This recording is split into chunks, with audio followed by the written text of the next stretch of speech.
అది గుజరాత్ రాష్ట్రంలోని జామ్నగర్. 2025 ఏప్రిల్ నెల సాధారణంగా కనిపించిన ఓ రోడ్డు ప్రమాదం. కానీ అది కొద్ది రోజుల్లోనే గుజరాత్ను కుదిపేసిన హత్య కేసుగా మారింది. ఈ కేసులో బయటపడిన నిజాలు వింటుంటే పెళ్లి చేసుకోవాలంటేనే ఆలోచిస్తారు. ఎందుకంటే ఇది కేవలం హత్య కాదు, ప్రేమ పేరుతో మొదలై ద్రోహంతో ముగిసిన రియల్ లైఫ్ స్టోరీ. జామ్నగర్కు చెందిన 30 ఏళ్ల రవి ధీరజ్ లాల్ ఉద్యోగం చేస్తూ ఉంటాడు. Simple family man. తల్లిదండ్రుల మాట అస్సలు జవదాటడు అనే పేరుంది. కానీ ఎప్పుడైతే రెంకల్ మగాసియాని చూశాడో అప్పుడే అతనిలో మార్పు వచ్చింది. ప్రేమించి పెద్దలను ఎదిరించాడు. రెంకల్తో పెళ్లి చేసేంత వరకు ఇంట్లో నిత్యం గొడవపడ్డాడు. ఫైనల్ గా ఇరు కుటుంబాలను ఒప్పించి 2017లో రవి రెంకల్ పెళ్లి బంధంతో ఒకటయ్యారు.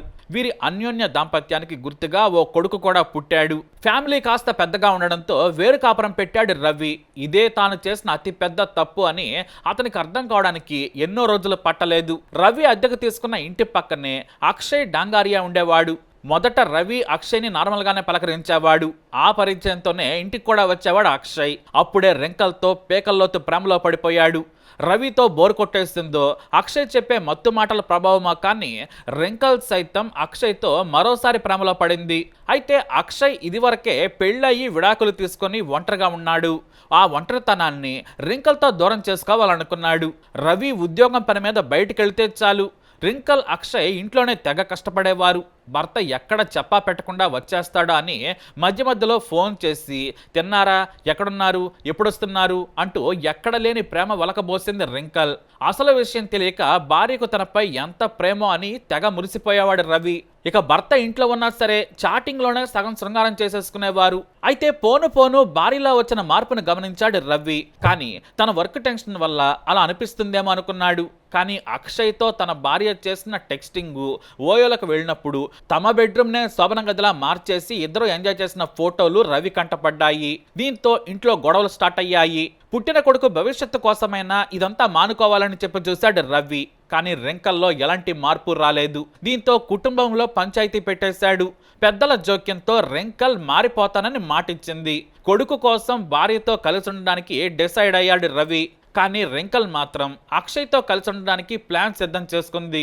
భర్త దగ్గరకు వెళ్ళిన కొన్ని రోజులకే మళ్ళీ గొడవ పెట్టుకుంది. ఇలా రోజు పంచాయతీలు పెట్టుకొని మనశ్శాంతి లేకుండా చేసుకునే కంటే విడాకులు ఇచ్చేయి అని రవిని ప్రెజర్ పెట్టడం మొదలుపెట్టింది. రవి విడాకులు ఇస్తే అక్షయ్ని పెళ్లి చేసుకోవచ్చు అనేది రెంకల్ ప్లాన్. కానీ రవి మాత్రం కొడుకు కోసం, అతడి భవిష్యత్తు కోసం ఇద్దరం కలిసే ఉందాం, నేను విడాకులు ఇవ్వనని క్లియర్గా భార్యకు చెప్పేశాడు.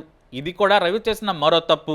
దీంతో ప్లాన్ బిని అమలు చేసేందుకు సిద్ధమయ్యారు రెంకల్ అండ్ అక్షయ్. తాము కలిసి ఉండడానికి రవి మాత్రమే అడ్డంకిగా ఉన్నాడు కాబట్టి అతడిని చంపేస్తే తమకు ఎటువంటి అడ్డు ఉండదని అనుకున్నారు.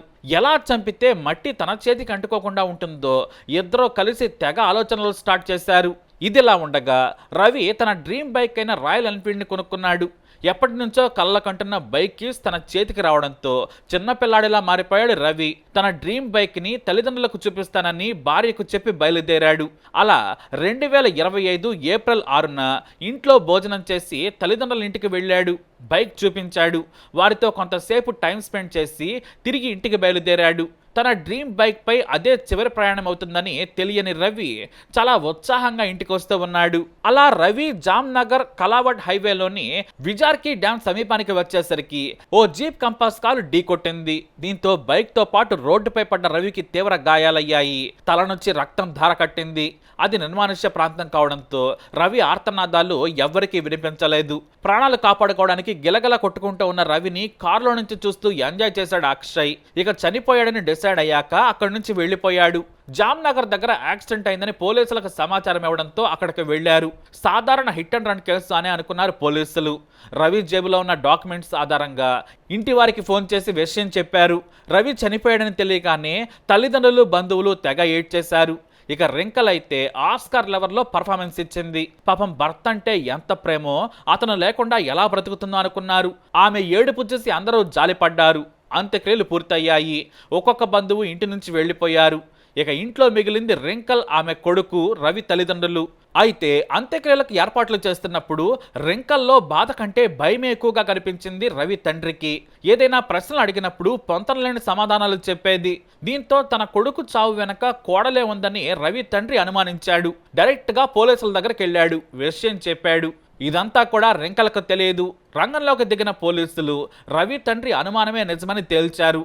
రెంకల్ అక్షయ్ని అరెస్టు చేసి వేరువేరుగా విచారించడం మొదలుపెట్టారు. ప్రేమించి పెద్దలను ఎదిరించి మరీ పెళ్లి చేసుకున్నాను, నా భర్తను నేనెందుకు చంపుకుంటానంటూ మహానటి లెవెల్లో యాక్టింగ్ మొదలుపెట్టింది. అటు అక్షయ్ కూడా పెళ్ళై కొడుకున్న మహిళతో నాకేంటి సంబంధమని పోలీసులనే నిలదీశాడు. కానీ పోలీసులు వీరిద్దరి మధ్య జరిగిన చాటింగులు, ఇద్దరూ పంపించుకున్న ఫోటోలు, ఇద్దరూ ఏకాంతంగా గడిపిన వీడియోలు అన్నీ బయటపెట్టడంతో నిజం ఒప్పేసుకున్నారు. రవి యాక్సిడెంట్లో చనిపోతే కేసు తమ మీదకు రాదని, అలాగే ప్లాన్ చేసి చంపేద్దామని అనుకున్నారు. సరిగ్గా ఆ టైంలోనే రవి బుల్లెట్ బైక్ కొని ఇంటికి తెచ్చాడు. తన తల్లిదండ్రుల ఇంటికి వెళ్ళి బైక్ను చూపిస్తారని భార్యకు చెప్పడంతో ఇదే సరైన సమయమని రెంకల్ అక్షయ్కు ఫోన్ చేసి ప్లాన్ చెప్పింది. అలాగే ఇక్కడే మరో కన్నింగ్ పని కూడా చేసింది. రవి వెళ్లే ముందే భోంచేస్తూ ఉండగానే అతని ఫోన్ నుంచి లైవ్ లొకేషన్ను అక్షయ్కి షేర్ చేసింది. దీంతో రవి ఎటు నుంచి వస్తున్నాడో, ఎక్కడ ఉన్నాడో అక్షయ్కి ముందే తెలిసిపోతూ ఉంది. సరిగ్గా జామ్నగర్కు బైక్ మీద వస్తున్న రవిని ఫాలో చేసి మరి ఆ స్పాట్లోనే చంపాడు. అక్కడైతే ఎవ్వరూ ఉండరని అక్షయ్ పక్కాగా ప్లాన్ చేసుకున్నాడు. జీప్ కంపాస్ కారుతో గుద్ది చంపేశాడు. నీ భర్త చనిపోయాడు, ఇక యాక్షన్కి రెడీగా ఉన్నట్టు డైరెక్షన్ చేశాడు. రెంకల్ కూడా రెడీ అంది.